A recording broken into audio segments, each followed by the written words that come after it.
made me watch it for like the public service type announcement that you guys did, like wearing your seatbelt.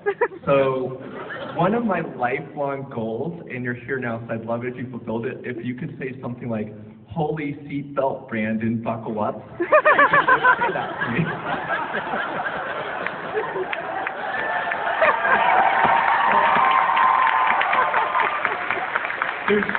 There's been a couple of occasions where Burt has thrown out the odd holy. I usually get in trouble after we do these panels, but I think if you make enough noise, and I mean enough noise, come on, make some noise.